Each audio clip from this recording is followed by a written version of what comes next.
Oh, hi everybody. Welcome back, welcome back. The 48 Laws of Power is finally done. Welcome to the next step in the saga, The Art of Worldly Wisdom by Balthasar Gracian. A stunning, stark break from what we've been grinding through for the past whole ass year, damn near. Anywho, what's up, chat? Grace is first. Lady Autumn Sky is second. And Cat Ninja is first on Rumbo. Shout out to Rumbo Gang. Bijou also in Rumbo Gang land.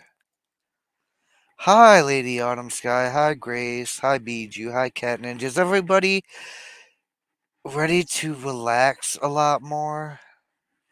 We're going to do something different. The Art of Worldly Wisdom is definitely something different. It's a I'm not gonna lie, I was thumbing through it, and I kind of got the vibes of I don't know how many of you are super OG on my channel, uh, but the Philosophy Friday streams that I did way back in the early days of my channel that kind of got replaced by covering the 48 laws.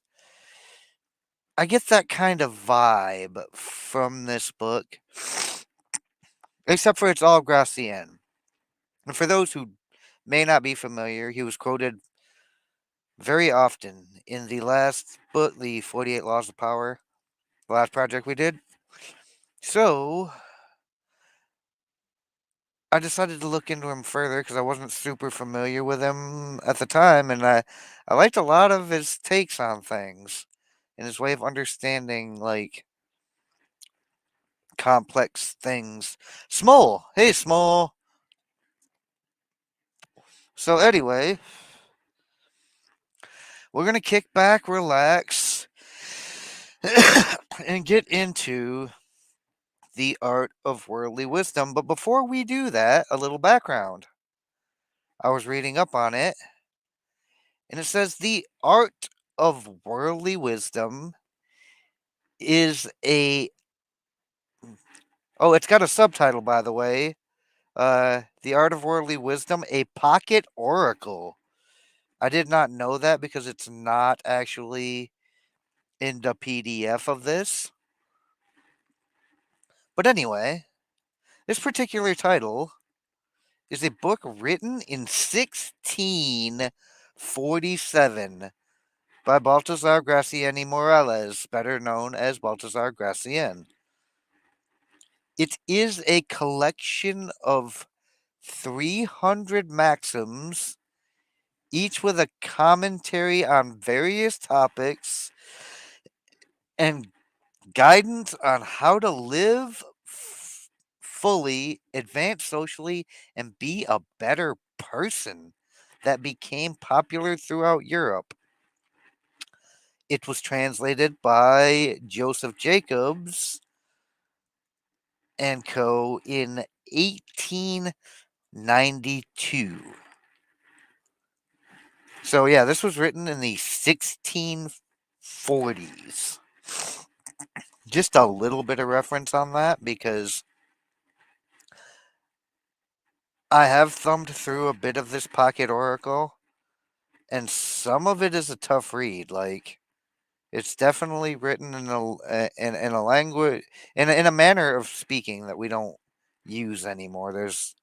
There's going to be some words in here that you're going to see me trip over, but because there are no chapters, and I can do as few of these 300 maxims or as many as we decide as a group to cover in a night. There's no restrictions on how long these can go. We can get a little bit more off in the weeds. we can do a little more exploration and sidetracking. So, for my focus facility group, my beloved mods who I do adore, I love you guys. There's no such thing as focus in this book because we have no constraints. We are assuming formlessness. Night in your moose. Mm. Oh wait, never mind. Hey, you have the stream going. Well, yeah, I don't know if you were here for Monday's stream or not, but even though the 48 laws is over, I've already got another project picked out, and we're jumping right into it. We are not taking a break. But thanks for the swing by, and if you manage to make it back before this all goes down, hey, door's always open. Shout out to the I got 4Z watching on the YouTubes, and I got the 7. Look at that, 7, 8 people watching on the Rumble side. Thank goodness. So yeah, I just want it to be known to the cat ninjas and Bijus and the people who keep me on track or kept me on track very well throughout the 48 laws that you guys can go ahead, relax, kick back, maybe grab a drink, maybe have a smoke. We are going to be chilling through this particular title. I expect, because it is 300 maxims, if we do a minimum of 10 a show, that'll be 30 episodes. If we do 20, that'll be 15 episodes. It'll be we'll see where it goes because some of these I'm going to have a lot to say about and some of these I'm just going to be like somebody please come answer all my questions. So I definitely I can't give you any predictions. Hopefully this project won't take a whole year like the last one took. Can we all go ahead and pray to whichever God we serve? I serve the Lord God and Jesus Christ, but can we all pray to whatever God we serve that DarthHideous doesn't take a whole year to get through this? Pray for me, y'all. Like I'll be trying to keep focused. But I'll be trying to keep on task. We're not gonna focus. We're gonna do the thing, and we're gonna let it take us where it takes us. How about that? Are you guys down? I know y'all are having a greeting party still, so can I get a little feedback from my chat, please? I love you guys. Ah, 10 minutes. 10-minute Darth? Yes, I'm at the we are at the 10-minute mark, Squab. We are also 10 minutes from the mark, Squab. Thank you, sir. Aha! Look at that, guys. The art of worldly wisdom in great big letters. Praying for Darth to focus? Shut up, Mousy. I just said we're not focusing. Go Hagen. I'm glad you're here because you might be just the guy I need. There are some things in this book that I mean, I'm gonna do questions. And Go Hagen's as smart as or smarter than I am for sure, so maybe he can help us break down some of this 1600 style wisdom in 2024. We're going all the way back, y'all, all the way back. But it's good. By Balthasar Gracian, translated from the Spanish in 1892, so over 100 years ago. This text is in the public domain, just for the record. I am also using this exact version. If anybody wants the link to this PDF so you can follow along at home, I'll put it in there it is in the YouTube chat, and I'll put it in the Rumble chat too. just in case anybody wants it. Here you go, all my fine folks. Now you too can have a copy of the. Oh, we are not gonna get the original Spanish and do that. That's not a thing. No, no, and absolutely the F not. A lot easier translating Spanish than Yiddish. Hell yeah. But I mean, Spanish was probably different in the 1600s. I don't know. I was not alive back then. Anywho, uh, maxim number one. Everything is at its acme, especially the art of making one's way in the world. There is more required nowadays to make a single wise man than formerly to make seven sages. And more is needed nowadays to deal with a single person than was required with a whole people in former times. Yes, everything is at Acme, not Acne. You know the weapons manufacturer favored by Wiley Coyote in the Coyote and Roadrunner cartoons, Acme. They're a weapons manufacturer. They're not. Acne is pimples and stuff. Everything is not pimples and stuff. Although sometimes it kind of feels like it, in the sense that we're kind of like teenagers. You know what I mean? All I have to say on acne is Dr. Pimple has millions of. Oh, that's gross. We're not gonna stop talking about acne. I hate you guys. I mean, I love you guys. I'm just kidding. I don't hate you at all. But acne is gross. But acme is like it's like a pinnacle. It's like a peak. And what I get from this particular maxim, especially in the explanation, what I took away from this one is a lot like uh, we live in a time where we are literally saturated with more information than we could possibly consume. And yet, we are starving for knowledge, starving for wisdom. People today are about as confused as I've ever seen them. That isn't to say that people haven't always been confused, but it does literally. Oh, hey, Baki, my guy. Welcome to the next. Ch- it's fun trying. I mean, ah, Acme is more my speed, and I do like portable black holes and giant magnets. You should play Call of Duty Mobile. I'm just saying. Portable black holes and giant magnets are part of the game, and you don't even want to know how that works. Yeah, they're very certain.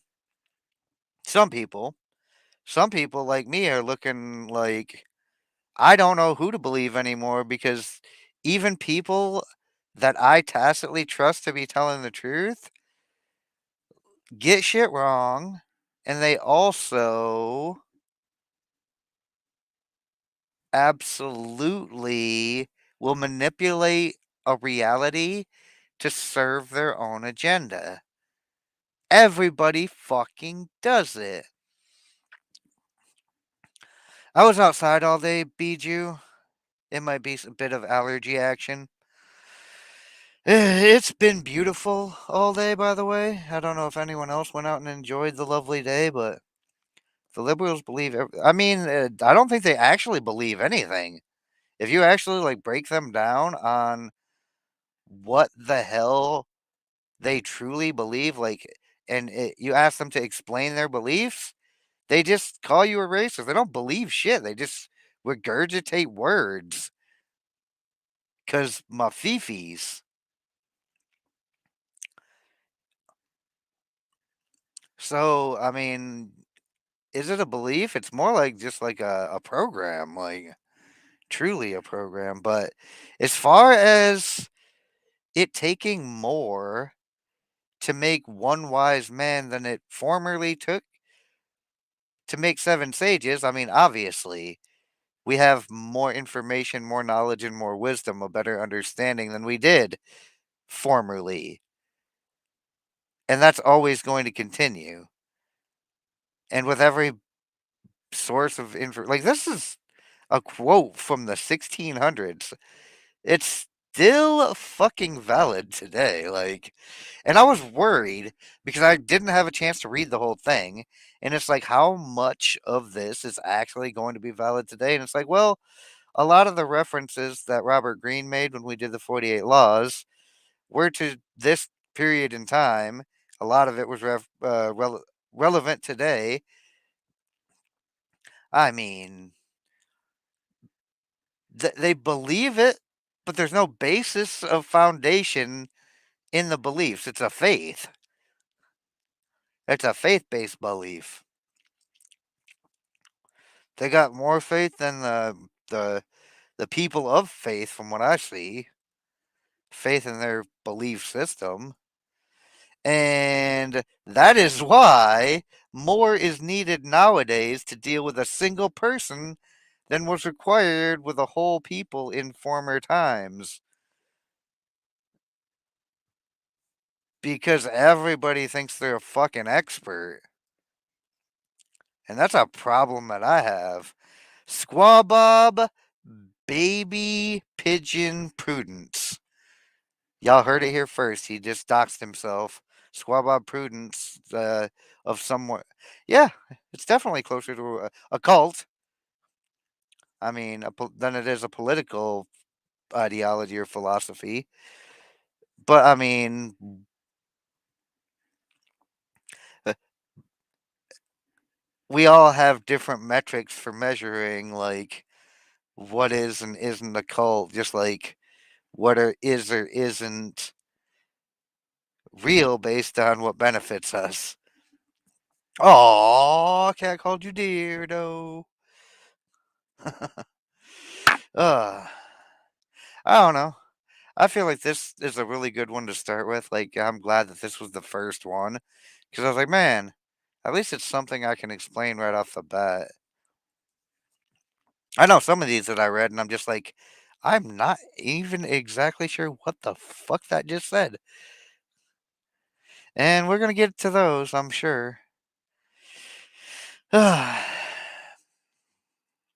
In politics, you try and promote and explain your beliefs. I mean, yeah, usually if you have what is actual good faith debate, you try to promote and explain your beliefs.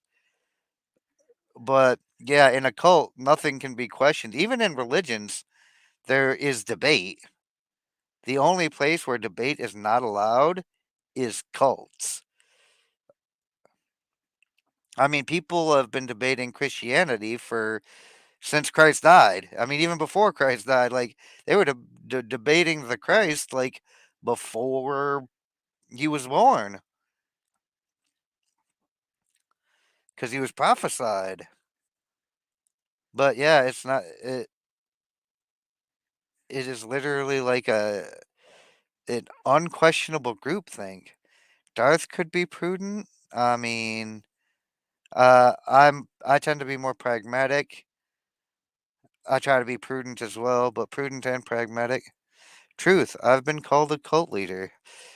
I mean, are you a Mormon? Oh, cheers, my cheers. Cheers to all my homies. I got three freshly packed uh water pipes for tobacco. No, you can't be his cult. You're my cult.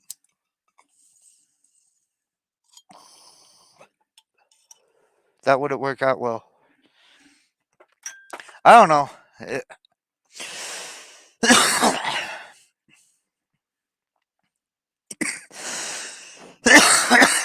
I feel like this is a good one to remember that like people aren't as smart as they used to be because there's so much information and Nobody knows how to think.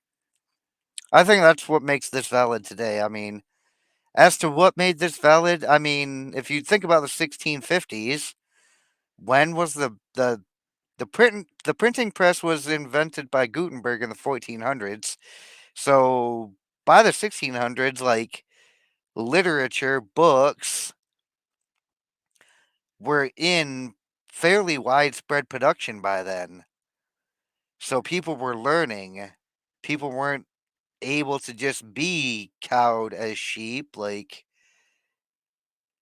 and because of that, like, they became a shitload more of a pain in the ass to deal with for the establishment and the nobility of the time. This is why they want to control information and the narrative and tell you what to think and feel and believe in all things, because the more you know, the more informed you are, the more of a pain in the ass you are to deal with.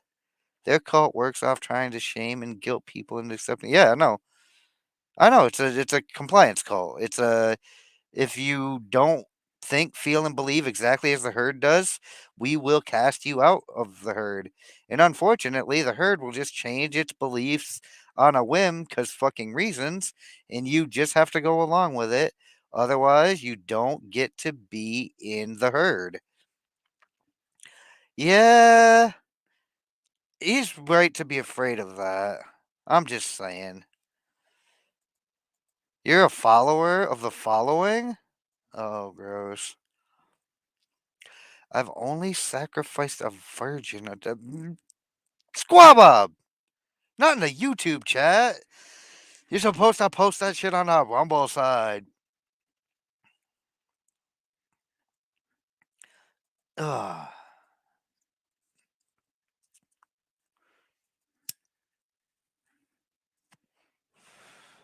Anyway,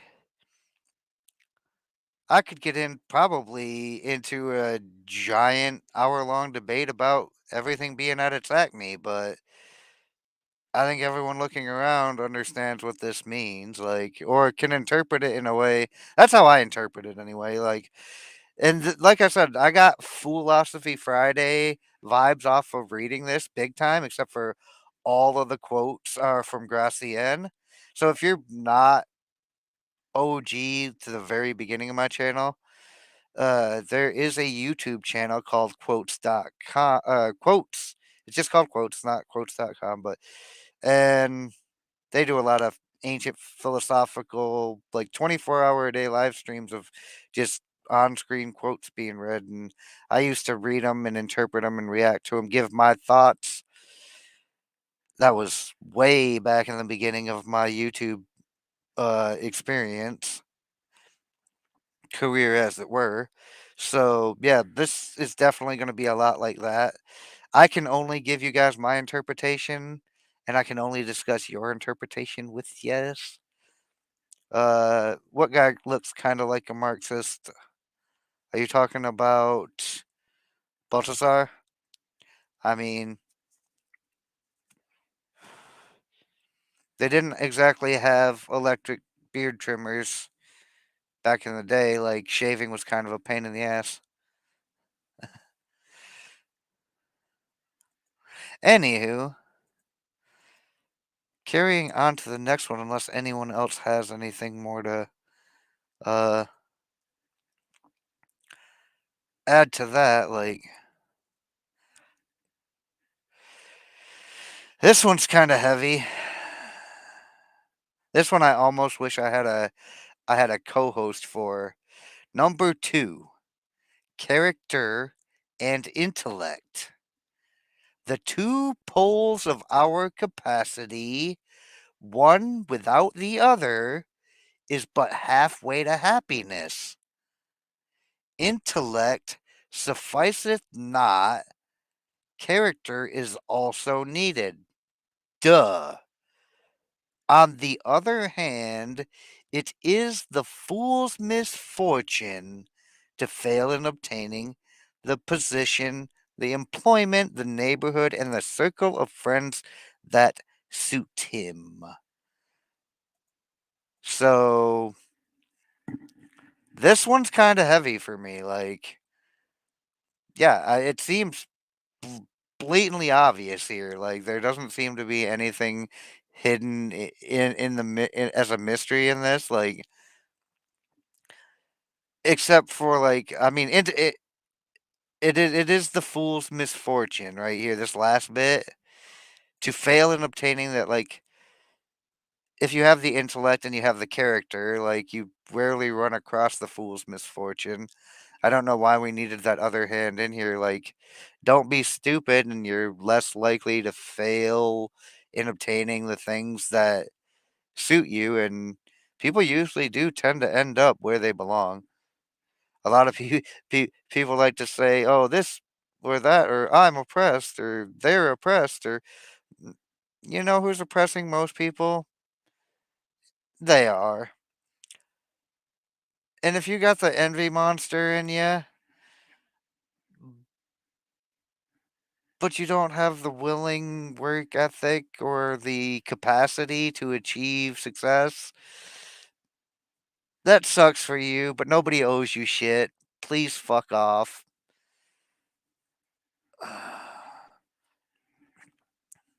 Mm. Oh, I can't see the emoji because I don't. It doesn't show up. I'm just saying. It doesn't show up on my. That one's not integrated into StreamYard yet, and I don't have the YouTube stream open. That is why I was confused about what the F you were talking about. For the record. So, yeah, character and intellect. Good things to have. Question. So, you're saying if you don't get what you aim for, it's either. That seems kind of. Some imbalance of the two. Like, you can be smart, but if you're not of good character, like, you're probably not going to end up where you belong, what in the place that suits you, you're probably gonna end up much a higher status these days because we literally go out of our like. But back when shit made sense, if you were kind of useless, there wasn't a whole safety net designed to save you and elevate you and try to make you equal. So you just usually died. Like it was brutal. But yeah, if you weren't providing value to the kingdom or the village or whatever community you had, they didn't go out of their way to save you. If you were a piece of crap, they let you die, which is why you needed character to go with your intellect. Uh, so I think you kind of need both. This is why you should always listen on Rumble. Shout out to the 9 that's watching on the YouTube, the 1 that's watching on Xbird. Yeah, you know who you are, whoever you are. And we got 9. Yeah, we got 9 over on Rumble. That's dope. That's dope.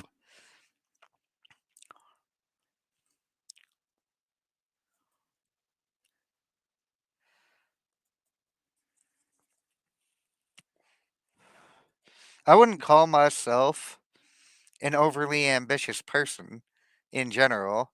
I would say that I have a sufficient amount of intellect and character. At least people tell me I have decent character, or I am a character, or I remind them of some cartoon character because I'm kind of cartoony. I like to think I have above average intellect, but that's only when I'm talking to people smarter than me. And for some reason, I am super contentedly to be right in all the places that suit me. I think part of it's knowing what suits you too. Like, there's a whole lot to get into with that. Yeah, it's died and died. It's literally a battle. Just had the smartest dude we had in our office leave in a huff. Very little character, people skills, and good riddance. I mean, there you go. See, people are not going to want to be around That yeah, just character doesn't mean nice, it means genuine, but it means I mean, also as we learned covering the 48 laws, it means knowing how to deal with unpleasant people too. And if you don't have character, you tend to be an unpleasant person. And unfortunately, some of us have to deal with people like that regularly. And we can't always just be combative. Like sometimes you just gotta like let them be an asshole and not take it personally. But welcome to the crew, Yak Happy. Like I don't think I've seen that name before. Good to have you though. Like sub up if you want. We do the philosophy and uh educational content here on the channel. I think I'm going to be branching out and doing a bit more things for entertainment purposes. We'll see how that goes. We have some irons in the fire. I might be moving around though and going to other people's channels more often. I'll keep you guys posted on that though. Depends on what happens. Yeah, very appropriate and nice. Fine for me to. I mean, it's perfect timing apparently.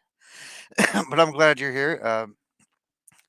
I did just finish doing a year's worth of the 48 laws of power. So if you have any interest in that, like there's VODs for hours and hours and hours.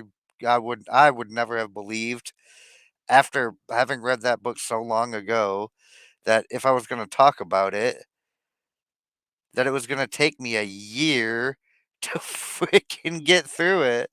Oh, but we got through it. It took a year.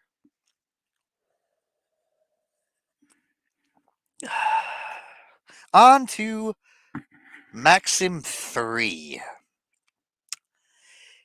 Keep matters for a time in suspense.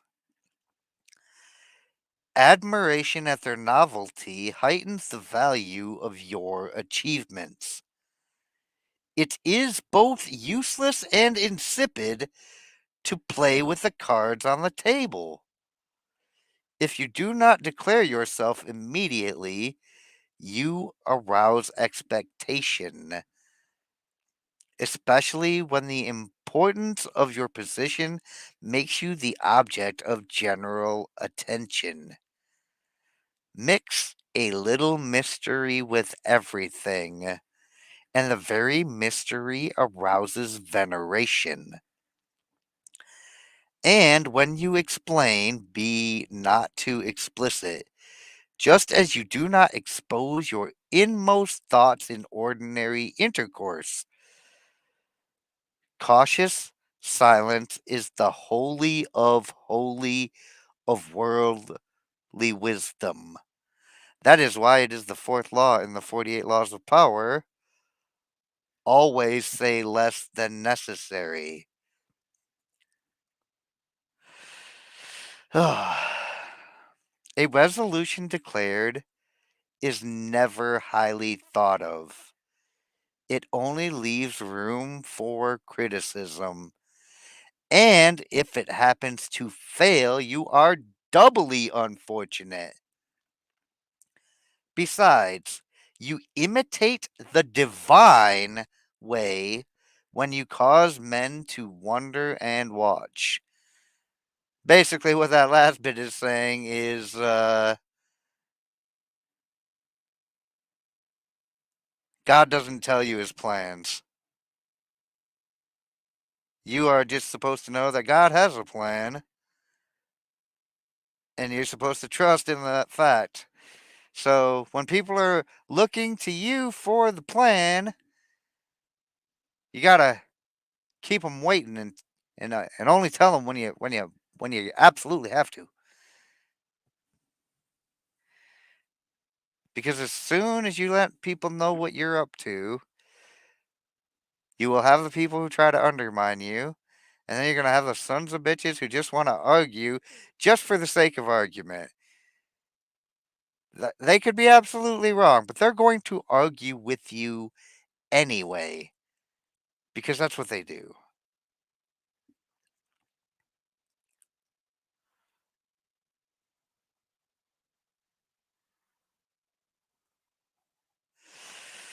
That is why you should plan through to the end. It's amazing how many things will end up working their way back to the different laws, huh?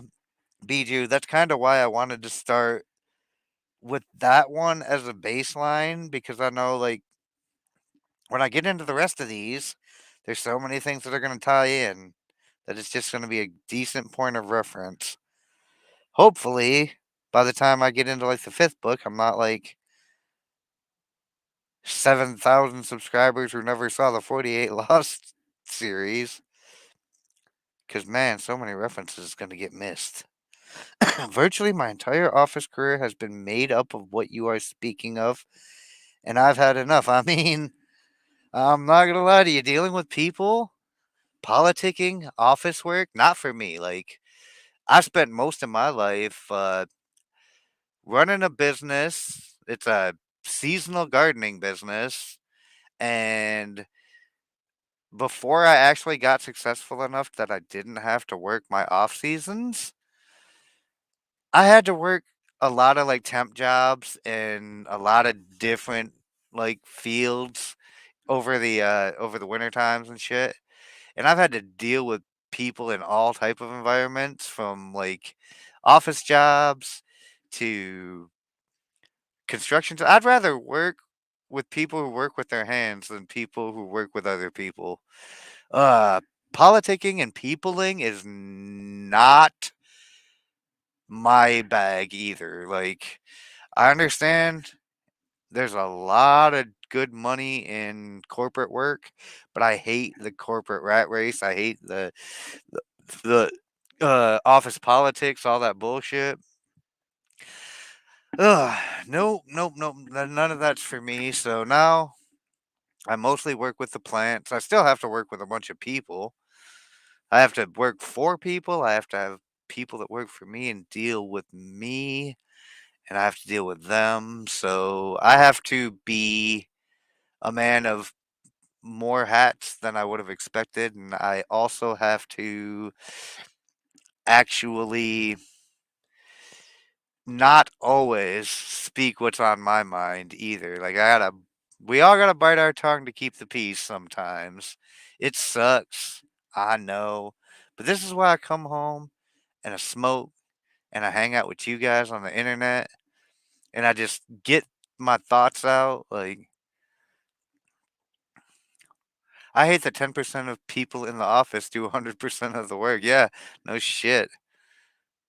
And they get away with it because the work keeps getting done.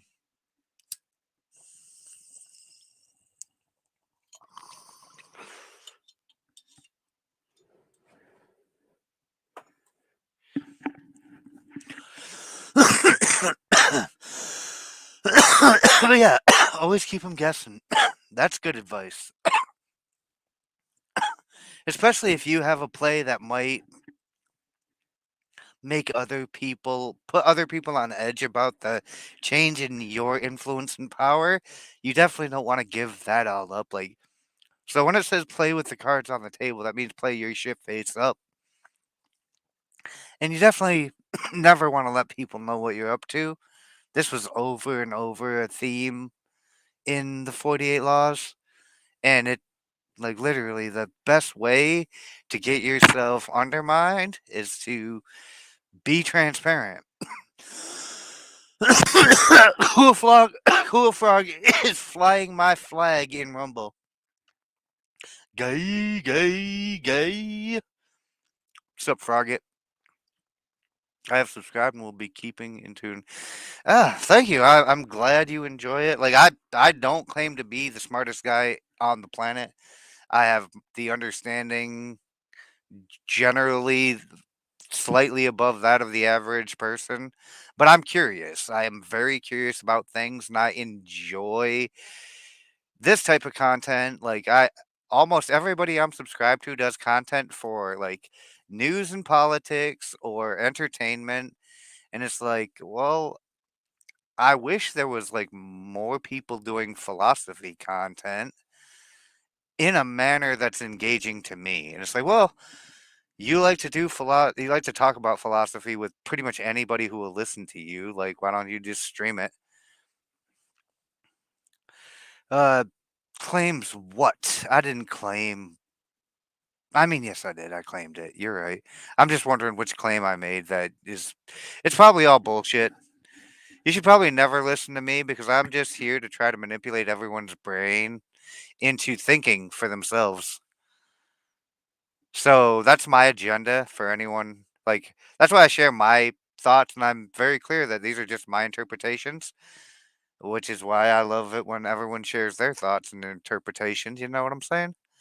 That smartass that quit on me was A student and didn't like a B minus student type being his boss and signing his checks up. Gotta hate it when your perfection becomes your flaw. I mean, never appear too perfect was the 46th law. All of these things fitting. Like, of course, that's completely the inverse of this situation. Like, but yeah, if you appear too perfect, people are not going to want to, not gonna want to put up with your shit usually. And yeah, it's gonna be the safe person who's not shining super brightly that everybody's going to be more inclined to crowd around because they're not threatening. Uh,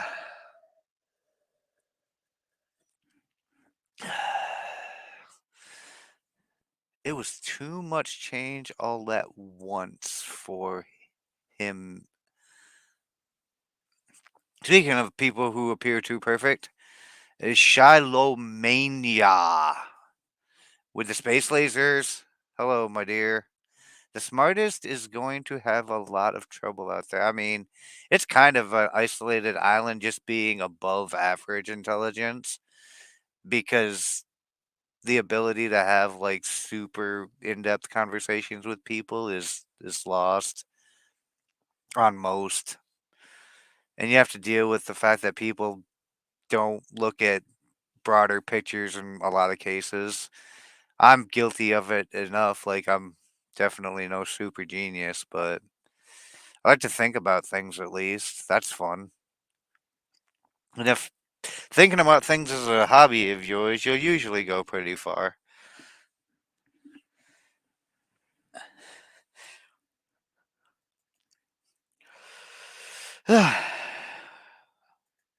What's the fourth maxim? I'm curious now. Imitate the divine. Cause men to wonder and watch. So yeah, especially if you're like always got the eyes on you, definitely don't broadcast so much. That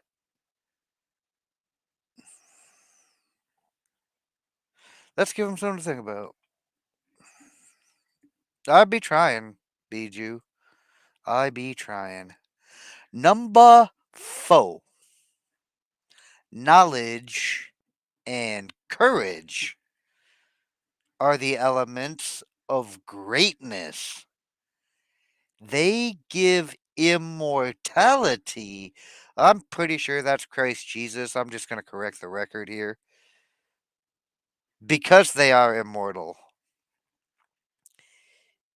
Each is as much as he knows, and the wise can do anything. A man without knowledge, a world without light. Wisdom and strength, eyes and hands.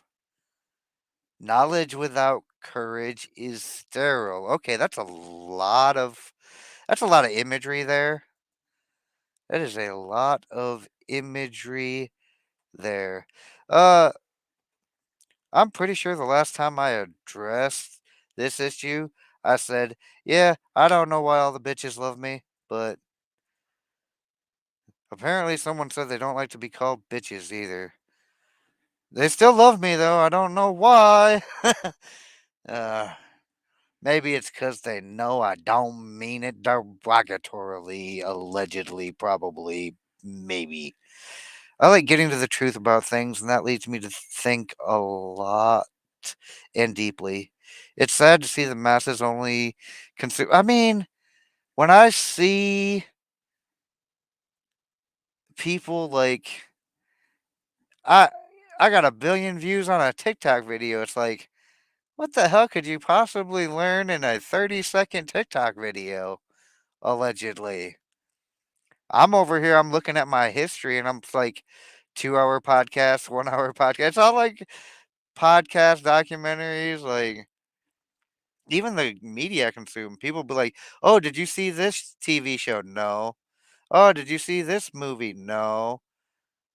It's like I like to listen to music and I like to listen to shit that is either people having really good discussions about things or people explaining shit that I never knew about. I mean, I watch some allegedly entertainment. Like, I like some professional Call of Duty. I'm not going to lie, the Call of Duty League, guilty pleasure, Street League skateboarding.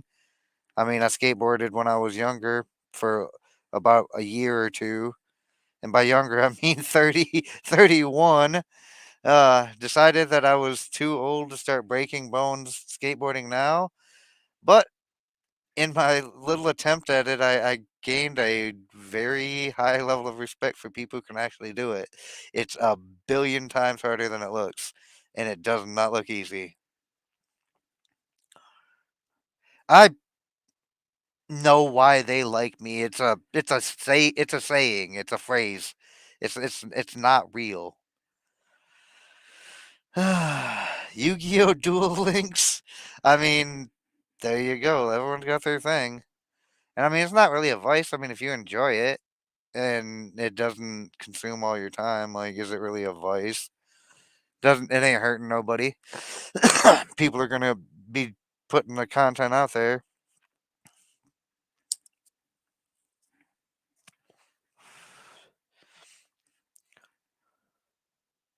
Or to the extent that you're actually playing it, like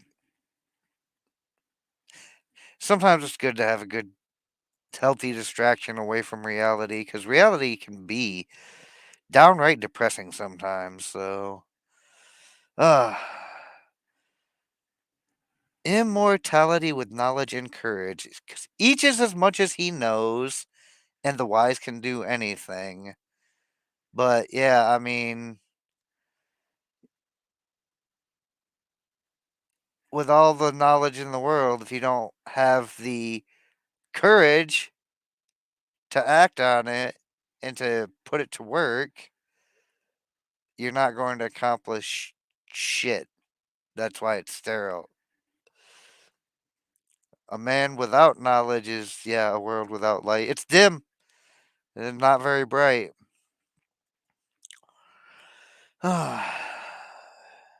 Seeing and doing, eyes and hands. That's what I take away from that. See and do. Know and do.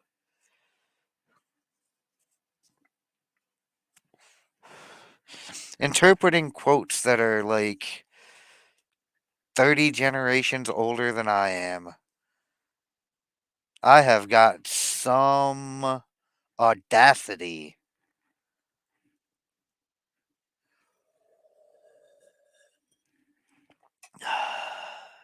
That's not true. You're a lamp on its stand, or yeah, you are a lit lamp on its stand. You are a bright beacon indeed, Mr. Swab. Don't sell yourself short, even though you are but a baby pigeon.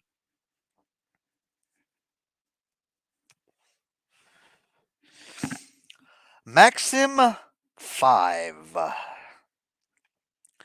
Create a feeling of dependence. Not that not he that adorns, but he that adores makes a divinity.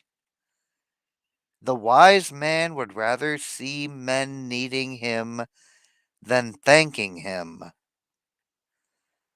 To keep them on the threshold of hope is diplomatic. To trust to their gratitude, boorish. I don't even know what that word means. Hope has a good memory, gratitude a bad one. More is to be got from dependence than from courtesy. He that has satisfied his thirst turns his back on the well, and the orange once sucked falls from the golden platter into the waste basket.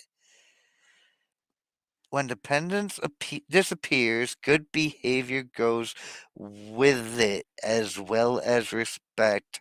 You're only as good as what you can do for me next. Boorish is bad mannered. Okay, thank you, Bijou, my amazing ace mod assisting. Like always, got my back on all the questions. I got never heard boorish in that regard. Like, no, if it had had an A in it, I would have known it would be uh, affiliated with wild pigs. Let it be one of the chief lessons of experience to keep hope alive without entirely satisfying it, by preserving it to make oneself always needed, even by a patron on the throne. But let not silence be carried to excess, lest you go wrong, nor let another's failing grow incurable for the sake of your own advantage. Ah, mercy. And this is in the laws too. I believe it was like in the late teens about creating a dependence because, yeah, literally, gratitude translates to what have you done for me lately? And this is almost one of the laws of power in itself. Like, it is far better to be needed in a position of what can you do for me now, far more beneficial than it is to expect people to be grateful to you for some shit you did for them already, because you already did that shit and they don't need it. And the unfortunate truth about people is when you get down to it, gratitude doesn't usually mean shit. Self interest is key to controlling everything. So, therefore, make yourself indispensable to their self interest. And as long as they have need over you, they have every reason to go ahead and not be of the ill manner, to be quite accommodating to you as well.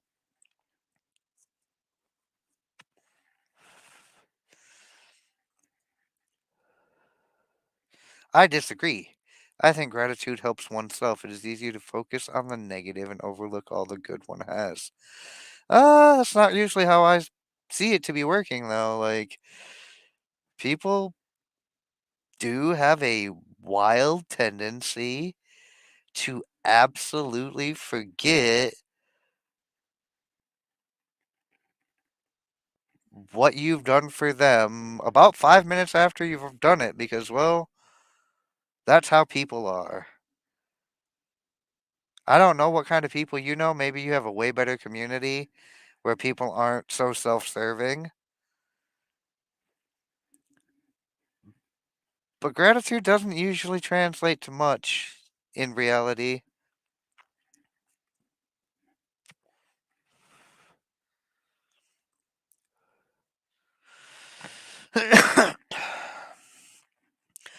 And usually, if you need to negotiate something with somebody, it's better to have something to offer than just, I did this for you before, so you owe me. Unless, of course, there was a contract made and they owe you an actual debt, in which case, that's another thing entirely. But you make better deals when you have more to offer than just, I was loyal to you in the past.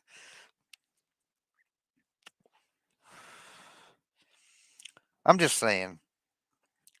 Well, when you can't pick and choose who you're dealing with because you have to deal with all types, you find that a lot of people, if they don't have any like personal connection to you, don't care about you. They care about themselves. Do you care about fucking people you don't know in general? Like maybe tacitly, but like I don't see everybody rushing out to like do a bunch of fucking shit for people that they don't know just for the good of it because they'll have their gratitude. I think they're saying gratitude is expectations, and expectations. I don't think that's what he's saying at all. I mean, you could be right, but that is not how I interpret this. He's saying that once someone has satisfied his thirst, he turns his back on the well because he's no longer thirsty. Whereas if a man is thirsty, like the well has something to offer, thus he will engage it. And he will be have his gratitude, but he will not be servicing at the well either. He'll be gone doing other shit.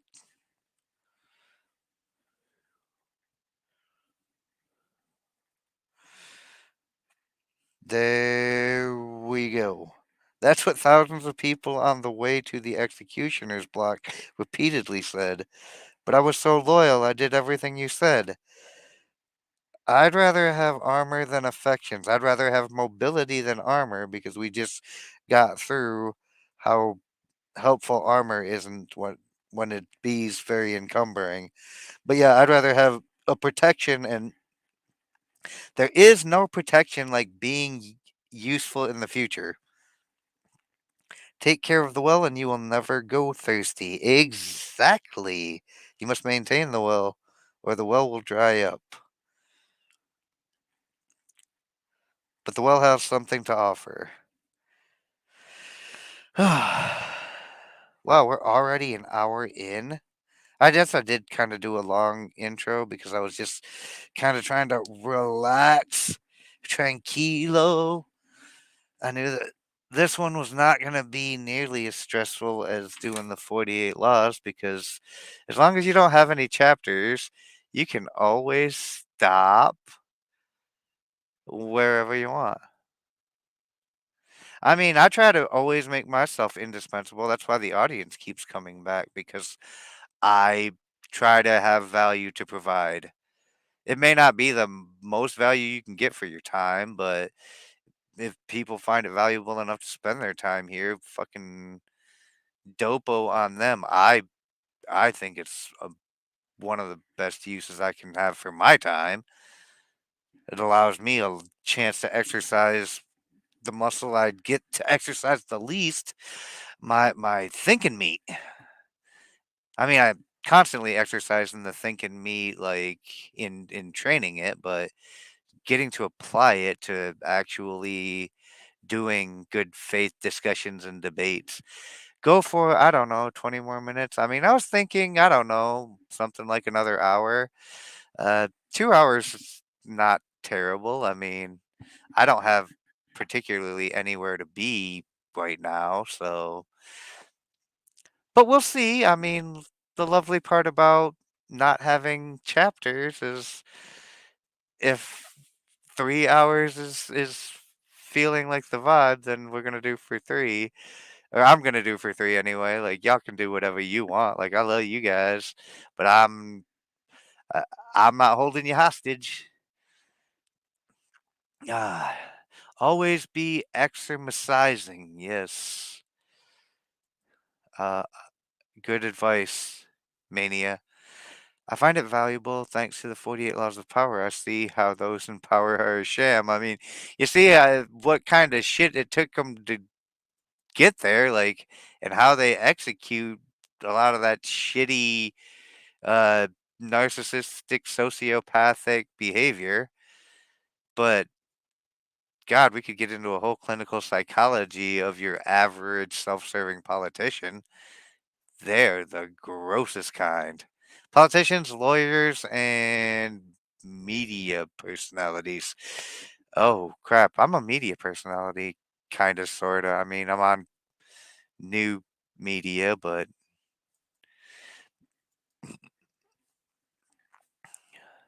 I'm definitely a personality. I gotta go in 15 minutes, but I will finish after the snails eat. Oh, you get snail feeder. Oh, you do a stream, don't you? If y'all haven't checked out the small mousins, fish tanks, and snails, she's got fish and snails. Enough said. Tanks. Tanks a lot. Tanks to Squabob. She's also got a much more consistent running stream these days. So shout out to the Squabobbles for hooking up the Small Mousen's channel. Go ahead and post the link if you would like, my dear.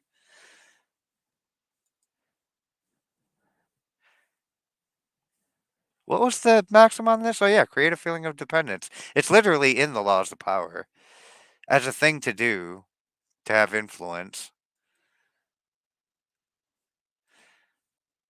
I feel like this particular book doesn't have any one theme. It's definitely like, well, it's worldly wisdom, just shit shit to know. I do have tanks and big tanks to squab Bob. Like, yeah, this is a small mouse's house.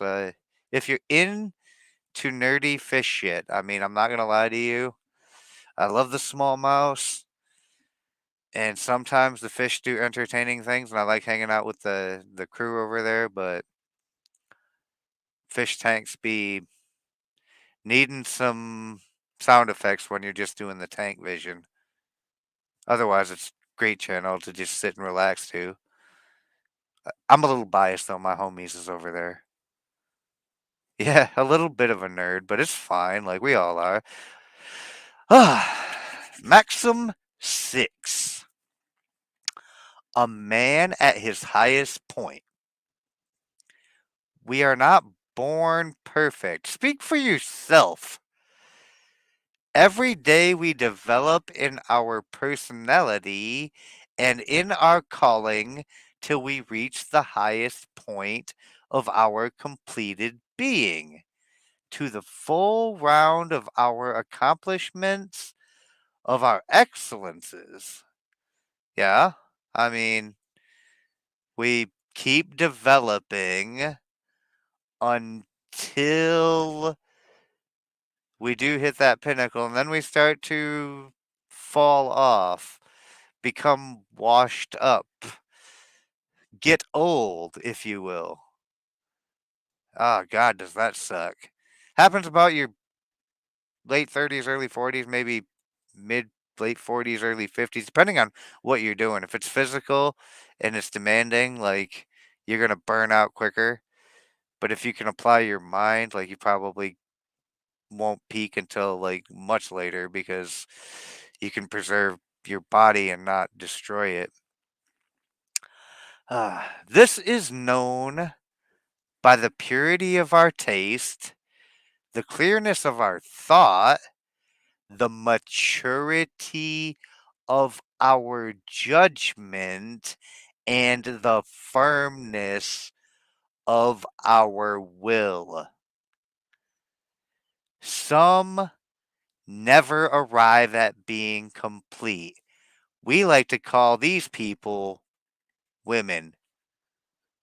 I like to call them personally perpetual children, but that's very disrespectful, and it's a extremely broad overgeneralization of an entire half of the entire human population. Uh,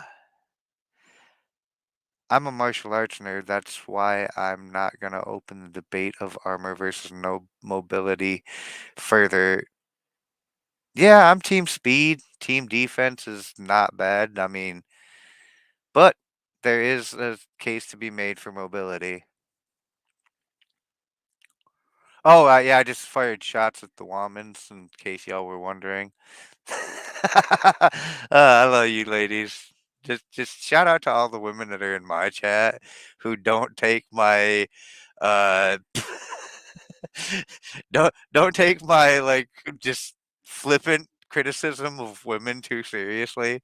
It's it's mostly jokes, right? I'm just joking with you. You guys are great. You should definitely vote and stuff. Fucking bullshit. Anywho, somewhat is always a wanting. Others ripen late. That was me. I was a late ripener. The complete man, notice this says man, wise in speech, prudent in act, is admitted to the familiar intimacy of discreet persons, is even sought for by them. Like, that's how you become a leader, is you be the complete man. First be a man, then be wise in your speech and prudent in your actions. Have integrity. I vote the way you tell me to, like a good little lady. And also sometimes you lie, just like a woman. Like, I mean, I know how women are. I mean, in reality, if you don't have to sacrifice speed for defense, like, but I mean, if you can have incorporate mobility, defense into your mobility, then yeah, you that's how you win a lot of fighting.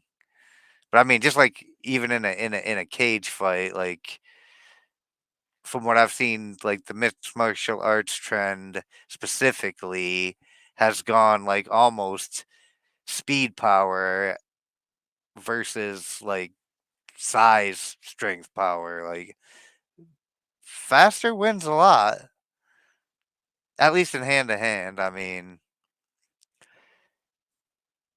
the only thing I can say regarding defense is anytime you isolate yourself in a defensible position, sure you may be safe inside, but you're also easy to surround, and they know where you are, so you're kind of a prisoner in your own defensive. You can be easily made a prisoner in your own defensive posture. That's all I can say is you can get locked up in your own defenses.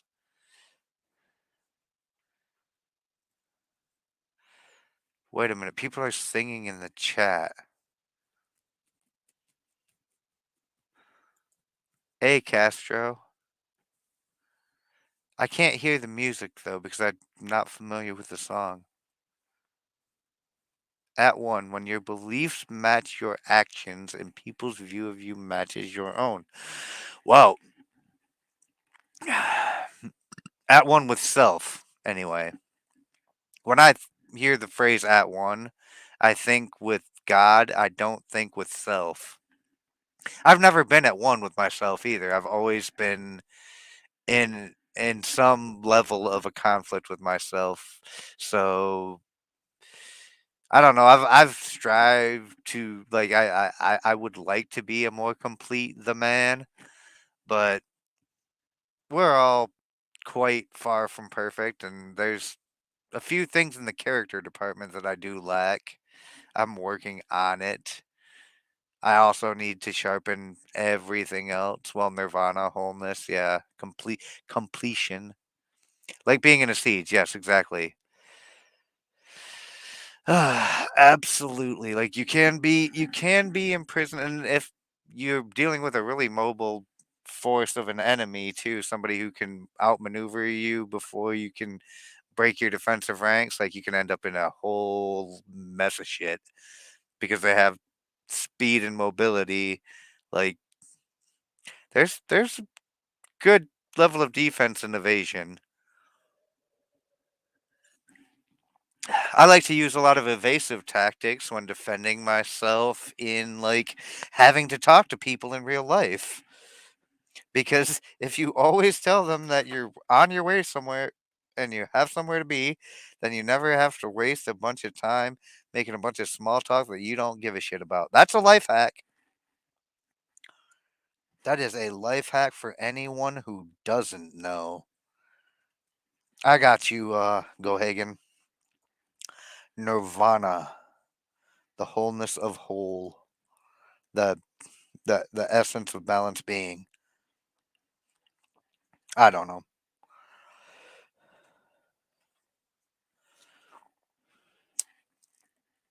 Hmm. I'm just not in the singing mind state right now. I'm in the thinking mind state. Yeah, that's one of the things I took away from like being involved in doing the 48 laws. Is that was one of the things. Don't build fortresses because fortresses may defend, but they can also imprison. And he gave a really good explanation of how that's a thing. And I was like, oh, well, if you're gonna build a big ass fortress, leave yourself a very well concealed escape route. That's the hack to the hack of defense is be able to mobilize and then be swift as shit when you have to when you have to move. Because if you got a secret escape route, then you can sneak everybody out and flank. You got them in a siege position and then you outflank them, and that's how you use the trap of the siege. But there's we could go on military tactics for probably all night. Like I play too many real time strategy games. I don't anymore, but I have in my past.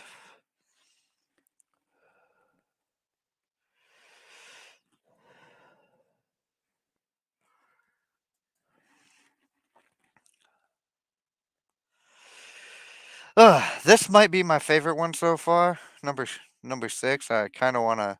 I wish I had a highlighter in this PDF reader that I got because I'd like to make a note of this one.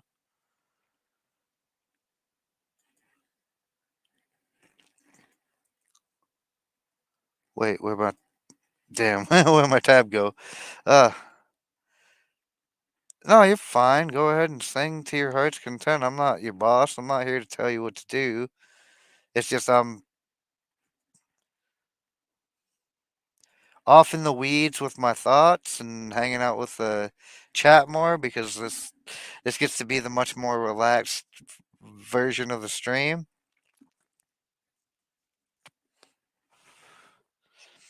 And I'm definitely not constrained with I have to finish this law tonight. So, uh, always remember everything that is began as a thought. Ooh,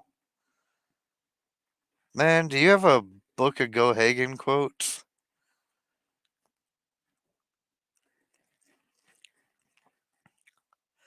Oh, law number one of the 48 laws of power. This is maxim 7 of the art of worldly wisdom, and it says avoid victories over superiors, which is strikingly similar to the concept of never outshine the master. All victories breed hate, and that over your superior is foolish or fatal. Yeah, people who have the authority and can do harm to you abso-freaking lutely hate being upstaged. They absolutely despise being outshined.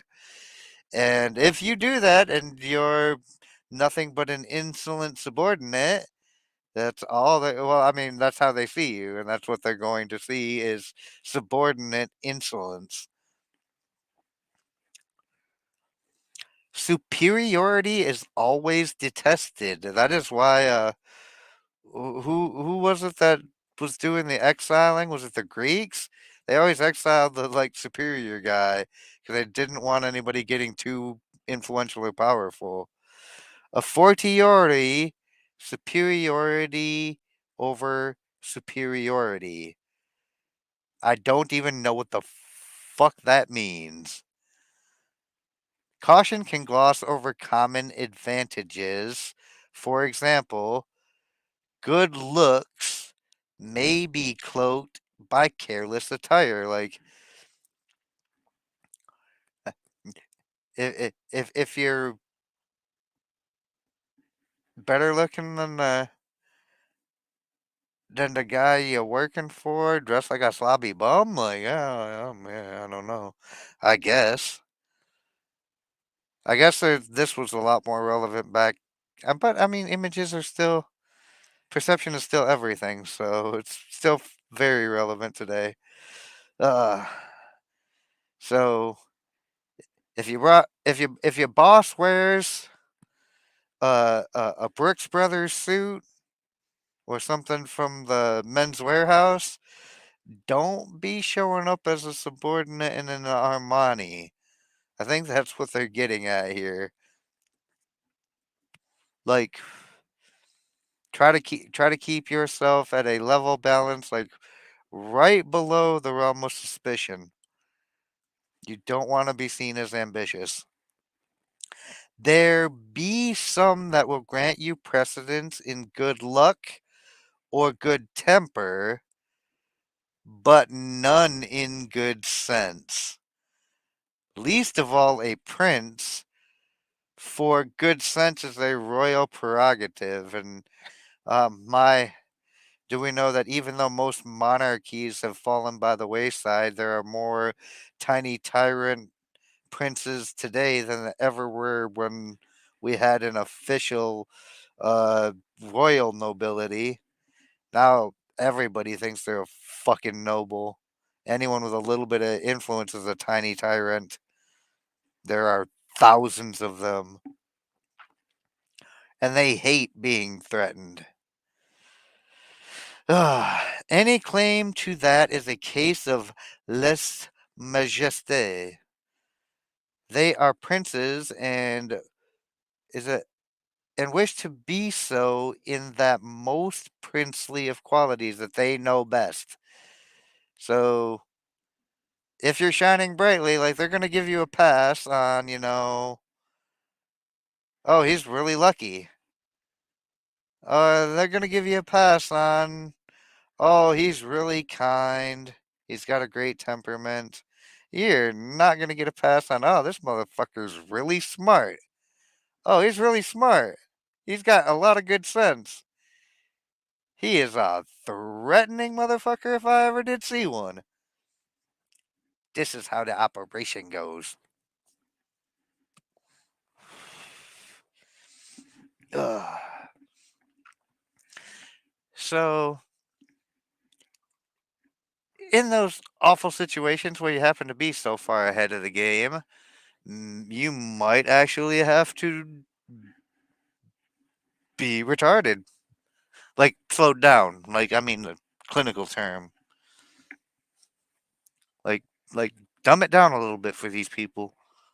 Where's my lighter, y'all? Cheers.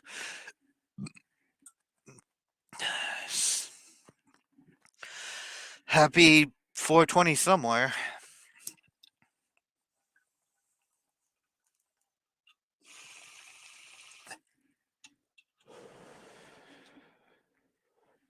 Maybe I should get a 420 clock for the stream layout so we know like where it happens to be 420 in the world. Except for everywhere. Oh yeah, that's a good one. Mm.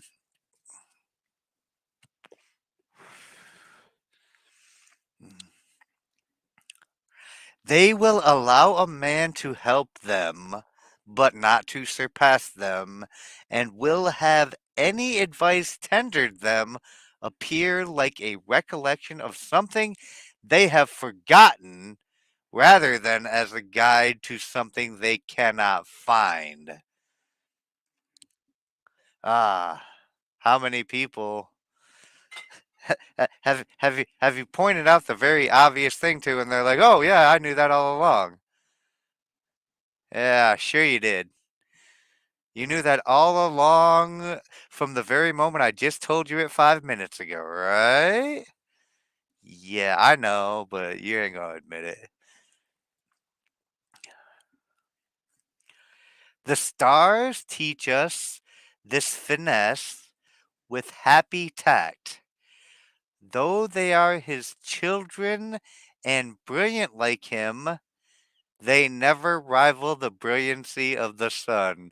And this right here comes back to the understanding of the universe that they had back in the 1600s. Like, we all know that there are far greater stars out there in the universe than the sun, but because they couldn't understand the scope of it, they couldn't understand the depth of it. And relevant to us, like, the sun is the only one that matters because it does sustain all the life force on Earth. But yeah, the stars will never ever outshine the sun in our universe because they know better. Not because they're way far away and shit, but like, they just know better. You better chill out with that shit.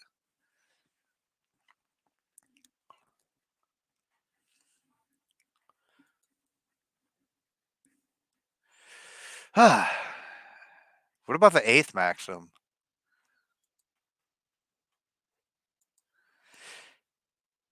Oh, by the way, with the seventh maxim, for far more information on this, you can go back to the giant dumpster fire that was my very first law of power with divinity. And to be fair, we got into a long discussion about what outshining the master is, which is why I'm not gonna like dig too deep into that concept here. That is like way back in the beginning, but it's on YouTube and it's up on Rumble too, so check it out. That was a fun one, but Flair was she was on one. She's a character too. Definitely a personality. You were there for that one, weren't you, Div? You remember the first law with Flair? That was a that was a shit show. But it was fun. I had a blast. I mean, what are you gonna do? I think I might have been a little wasted myself. I think Flair was definitely a little wasted. Ah, Maxim number 8. To be without passions. Hmm. 'Tis a privilege of the highest order of mind. Their very eminence redeems them from being affected by transient and low impulses. There is no higher rule than that over oneself. This is some Buddhism level shit. Oh, hi, Div, by the way. Sorry, I didn't mean to be rude. You caught me at a perfect transition in time, and you poked your head in. Uh, Perfect timing. There is no higher rule than that over oneself, over one's impulses. There is the triumph of free will. So this is kind of about the self-denial, moderation. I mean, self-denial always builds discipline, so that's definitely not untrue. While passion rules the character, no aiming at high office, the less the higher. It is the only refined way of avoiding scandals. Nay, 'tis the shortest way back to good repute.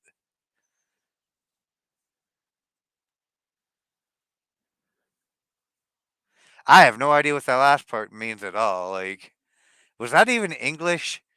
I feel like something got lost in that translation. Oh, you miss cheers, but your dishes are put away. You win some, you lose some. I mean, you can do what is called a cron tardy and just cheers whenever the fuck you want, because it has always either just been a 420 not that long ago, or it will soon be a 420 again somewhere. So You're either just gonna be cron tardy or cron early, I guess. Cron tarded is more fashionable. Ah, God, this one's a tough one, guys. Like, I understand, like, the capacity of the reality with if you don't declare any passion. Like, I don't think you can be without passion, like, truly dispassionate, but, like, the more emotionally invested you are in things, like, yeah, that is going to rule your character and it's going to bias you. To be dispassionate about everything will give you a truly objective perspective, which is going to let you not fall into the trap of dealing with things in a manner that you would like to see them, but dealing with things as a manner of what they are. This one's a hard one to translate because I really think uh, this last bit here, there's no higher rule than that over oneself, over one's impulses. Makes sense to me. There is the triumph of free will. Yeah, got that. But this passion rules the character. I get no aiming at high office. The less, the higher. And I mean, yeah, I mean, it is the only refined way of avoiding scandals. Nay, 'tis the shortest way back to good repute. That's words. That's words that. No, no, I don't know what the hell you're trying to tell me here. I can translate that first bit, but this last bit here,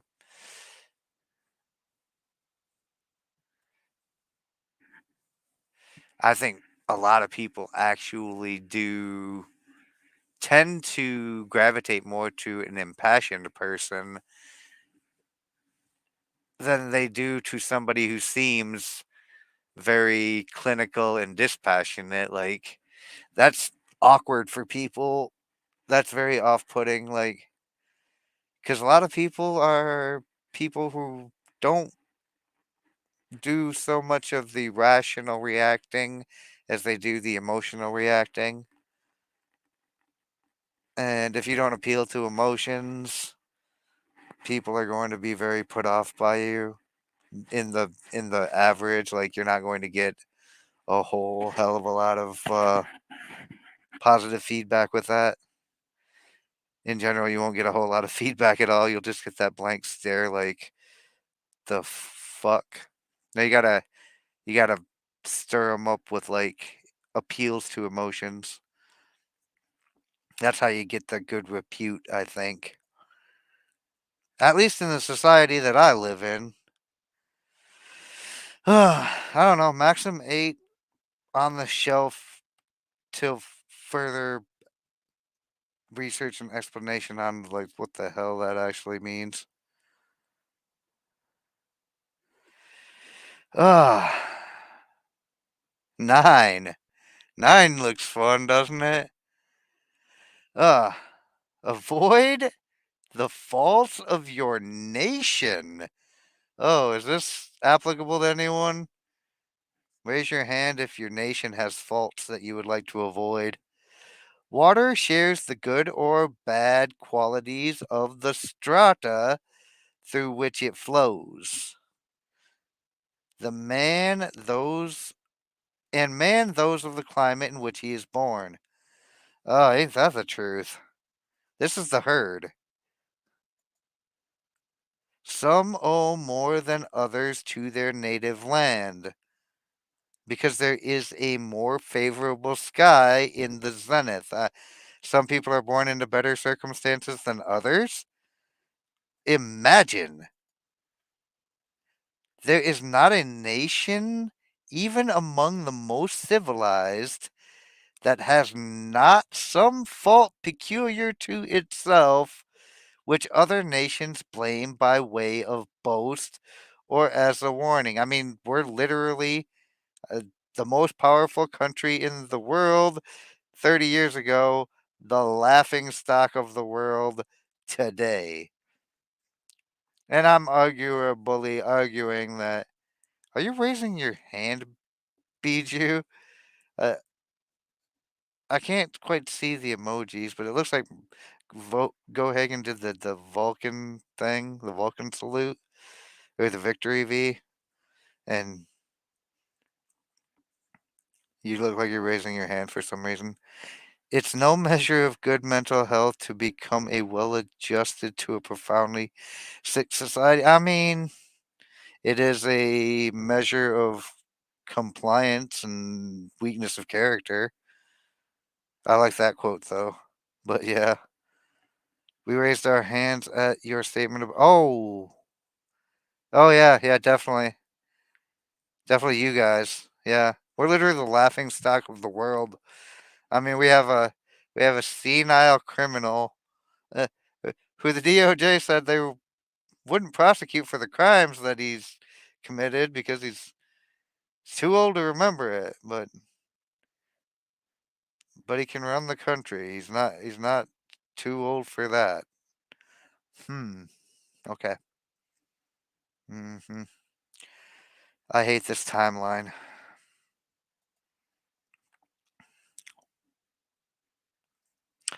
'Tis a triumph of cleverness to correct in oneself such national failings. Hey, look at these guys.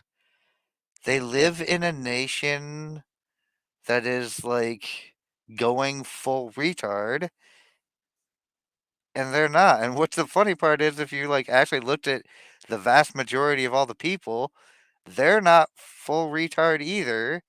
It's a very small vocal minority that have positioned themselves in all the damn halls of power and authority because everyone else was happily going along obfuscating any responsibility to the halls of authority who kept serving themselves more authority because, well, that's what government does.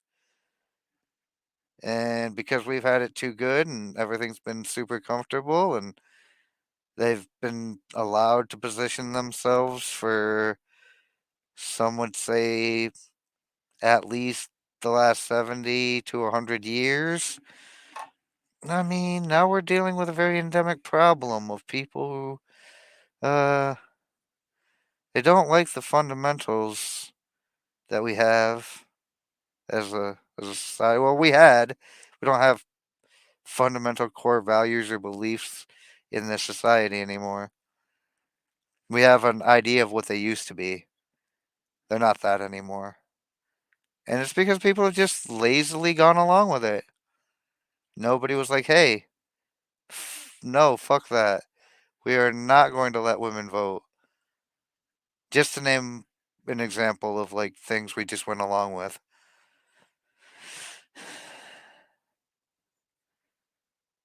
Yeah, yeah, that seems like a good idea. What's the worst that could happen? Uh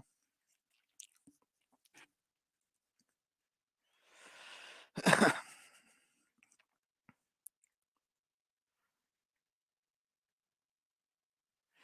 Tis a triumph of cleverness to correct in oneself such national failings, or even to hide them. You get great credit for being unique among your fellows, and as it is less expected of you, it is esteemed the more. Until they demonize it. Well, everyone else demonizes it. There are also family failings, as well as faults of position, of office, or of age. Yeah, I mean, where you come from, where you at,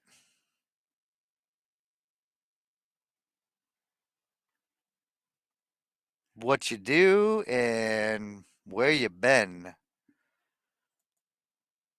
All of these things, like, I mean, there's stereotypes about all the generations. The millennials are the, like, entitled whiny shits, but it was the boomers that were the original entitled whiny shits. And then there's the Gen Xers who have a legacy. Their legacy is literally, we didn't do anything significant ever, which, I mean, arguably is not the worst legacy to have. At least they didn't fuck everything up like the boomers and the millennials seem to be wanting to do. Gen Z is completely crazy. They're the global homo generation, and then what sounds like the baby generation is like the rebels of literally using conservative values as the counterculture now. Hey, T3, thanks for stopping by and dropping the like. I know you're probably still live over there in Fanuc's chat, so I already stopped and dropped a like over for Fanuk, so shout out. Glad to see you.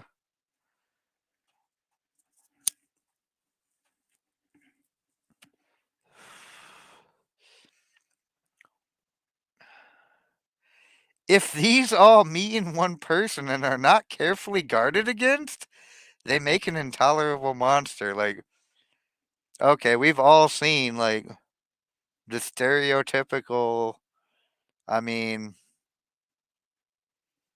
whether you go to the trailer park trash or you go to the ghetto trash, like, that's what that is. It's the convergence of all the worst, like the people around them, the people they were born from, age, experience, like all of the things combined, you get the worst among us.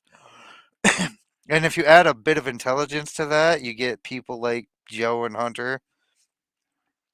So, like, I mean, intolerable monsters can be through all different casts and all different, like, it is not unique to any group, like, but there's a way to converge the worst of the worst of the worst. But just because you come from shitty situation or you were born to shitty parents doesn't necessarily mean you have to embrace any of it. It's almost like you can choose to reject all that shit. I know people who have literally like come out of the ghetto and moved away from the ghetto because, I mean, they may have been born in the ghetto, but they did not have the ghetto in them. There's a lot of decent people down that way. They get a bad reputation because of that, like, intersection of the worst characteristics we can have.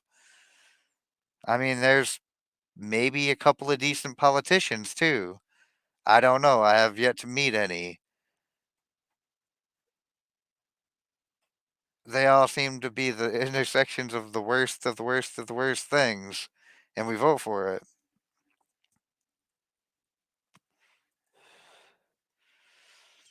Ah, it's crazy, right? It's fucking crazy.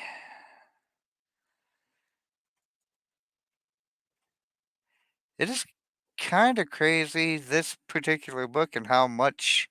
Now I see why Robert Greene used Gracian in The Laws of Power. A lot of what he talks about is directly related to just interacting with people, because that is most of, like, what we do. That is the riskiest business of life, is interacting with other humans. I mean, yeah, that's true.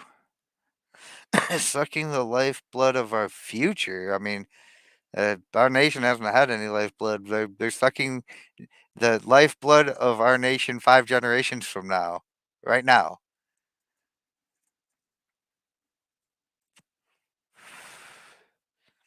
How long we been here? Hour and 41. I was kind of actually hoping to get through at least 10 of these a show, which is going to get put us right in the neighborhood of 30 episodes of this book particularly. Although some of these might go quicker. We might sneak some more in, but for the first one, I don't think it's a terrible idea to end on 10. Oh shit, Bubble Main 674 just subscribed. Super shout outs. Welcome to the crew. We do philosophy talking and discussing around here. Like sometimes we have a guest. Most of the time, it's usually just me trying to uh, dumbass my way through really deep philosophical concepts, and I do a lot of a lot of swearing too. I'm a very opinionated fella, so I'm glad you're here and subscribe to. Welcome to the community. But we feed that section of society. The more, yeah, we subsidize it. We subsidize it. Like it's literally the most retarded thing we could do. We feed that section of society. The more kids they have, the more money they are handed from the. We literally milk the productive people to uh, subsidize the worst among us to breed because that's all they can do. And it's not like they're breeding the future brightest shining stars of our nation for the most part. Sure, there might there might be one or two gems in the rough, but it's the rough for for the reason.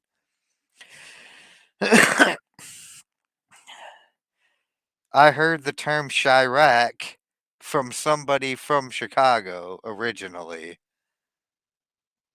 And then I heard the term Chicago, and that made me laugh hysterically.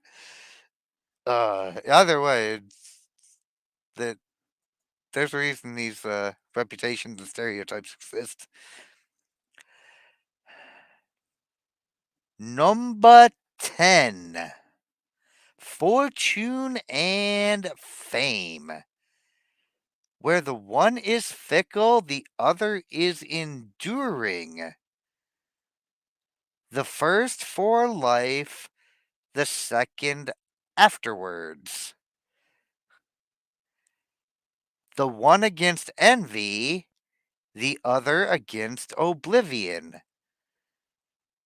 Fortune is desired, at times assisted. Fame is earned.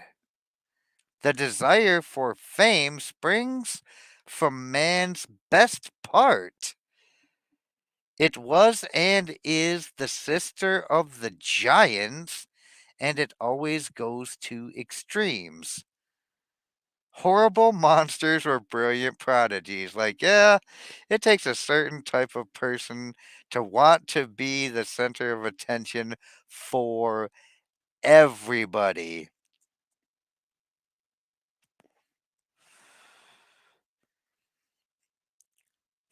I mean, bro, I haven't been there in a while, but I still got a lot of family out in Detroit, and they call it the Dirty D, the capital of the murder mitten. I mean, oh, you know what I mean. Everybody knows what I mean. But this concept of fortune and fame, like,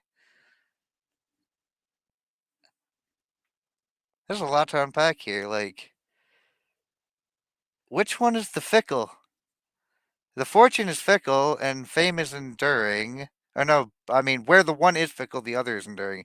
So fortune is enduring for life, and fame is enduring after you're dead. Kind of like Van Gogh or uh, Leonardo DiCaprio. I mean, Da Vinci.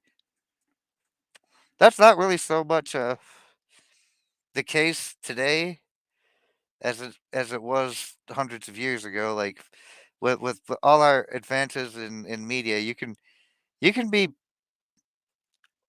excessively famous today for really stupid, useless shit. How many people remember that bitch from the Dr. Phil show that said, "Cash me outside"? How about that? I mean,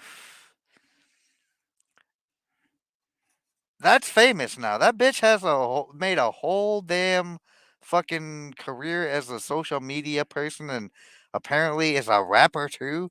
Oh, which is ridiculous. But how about how about it though? I mean, how about this?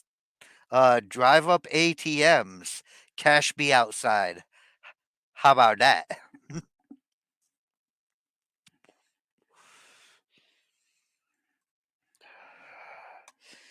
I mean, it's kind of ridiculous. So, fame and fortune are not nearly as fickle or as enduring today as they were then. Like in these regards, like you can get also extremely rich off of like a bunch of useless shit these days. Like, imagine all those people who bought Bitcoin on day one.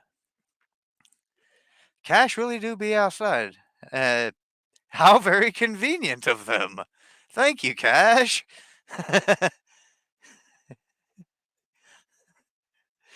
uh, but I love this last part here. Really, actually, like the desire for fame springs from man's best part. It was and is the sister of the giants. Like it takes a certain kind of somebody to really want to be in the spotlight. Like I don't aspire to fame, but I do like to be the center of attention. So I do like a a a moderate, a reasonable, small fame.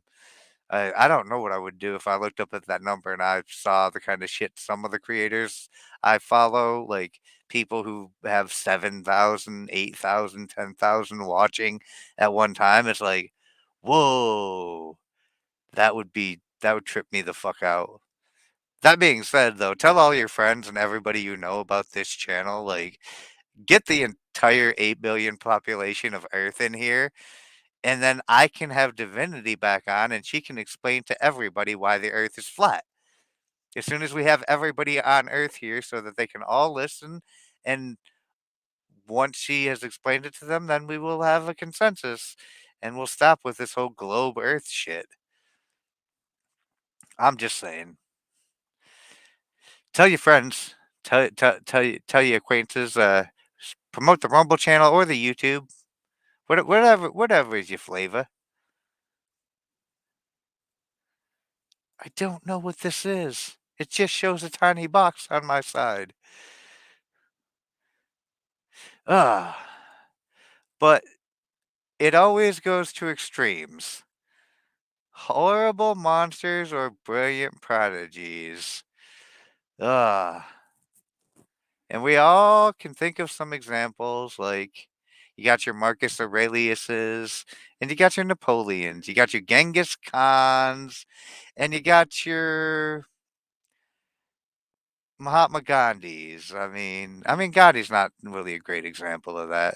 Mother Teresa was kind of one of those spotlighted for her like brilliant prodigy. But I mean, like you got your Mozart's brilliant prodigy, uh, great creators. I mean, just and then you got your people who are both. Look at fucking Bill Gates. Bill Gates is actually a brilliant prodigy of a horrible monster.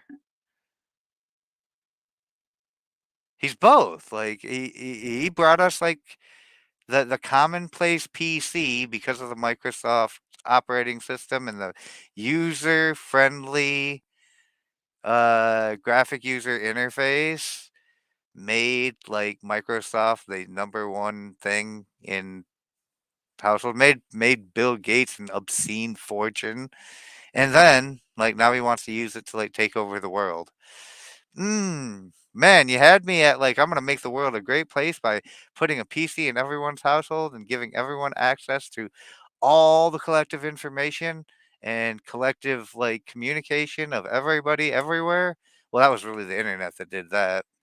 But the PC really didn't. I mean, it facilitates the connection on the internet. I mean, was it like it was only a total mistake because people I don't think were ready for it. People are not responsible enough to be having all that information all at once. The franchise might have should have been restricted for the greater good, but as somebody who just believes in letting nature take its course, sometimes you just got to let people play with fire, and if they fall in it and burn alive, that is the risk you take for letting people be free. Oh, it's a saluting. Yeah, I like the saluting. Nietzsche Yu-Gi-Oh! Joe. Niche Yu-Gi-Oh! Joe. Okay. Gohagen was revived with the Monster Reborn card. Uh, that is a very niche joke, sir. I never played Pokemon before, so I have no idea what that card is. We got through 10.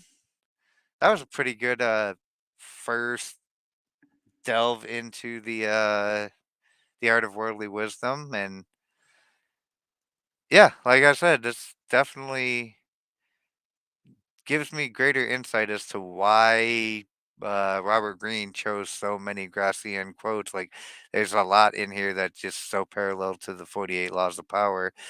I don't know. Might be actually like, feels a little bit like talking about the same book we just finished talking about for a fucking year. Maybe this was a bad decision. Hopefully, there'll be a little more diversity going forward, but what is philosophy other than like how you deal with other people, right? Like how you interact with the world around you. Congrats on keeping on with the book club. I mean, I like the book club vibes. I like reading to people and talking about it. Most of the like shit that I would like to explain to people, like already been said by somebody who's more eloquently speaking than I am myself anyway. So might as well just go with what they have and try to explain it in my own personal, beloved, lovable retard vibe. Seems to work anyway. Like, uh, channel keeps growing. So shout out to everybody who keeps joining the community. Ah, Friday, Friday at noon. I guess we will pick up on the 11th tenant, and we'll see how far we get. I might go a little longer on Friday. Like, I figure 2 hours is an actual decent length. It's not too short, not too long. I know we did the fourth law or the 48th law was 4.5 hours. It was insane. Uh, I'm hoping that these don't end up going 4.5 hours, but that just may end up happening. Let's subscribe, let's leave comments so we can draw in more nerds. Yes, go get nerds.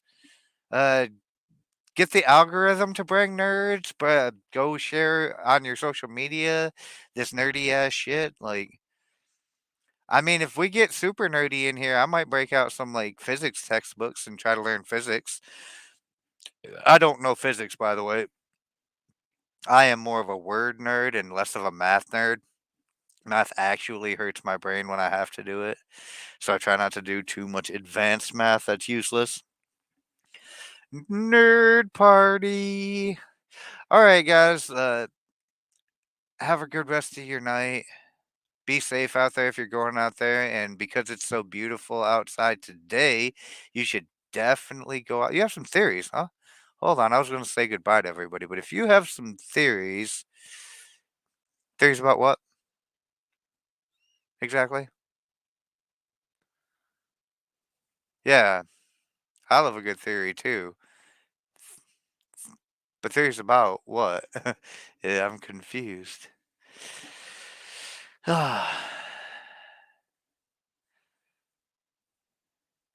Don't keep us in too much suspense there. Haha, no, no, just some time travel theories. Hey, oh, for the physics theories, time travel. I mean, I'd be more interested in time stop than time travel, but that's only because I wouldn't want to be departed from my timeline physically. It seems very risky. You may never get it back. Although I hate this timeline, so actually, you know what? Fuck it. I'm gonna maybe do a physics show and try to learn how to time travel. Get the fuck out of here. I'm gonna go to a time where I could be appreciative of the things going on around me, like 1919. If you know, you know. uh, okay, guys, I love you all so very, very much. I'll be back here at noon to continue this discussion on Friday. I mean, noon on Friday. Uh, hope to see you all there. Until then, like, stay safe out there. Seatbelts, sidearms. Uh, you know the drill at this point. Love you guys. Have a great rest of your night. And Darth Hideous out.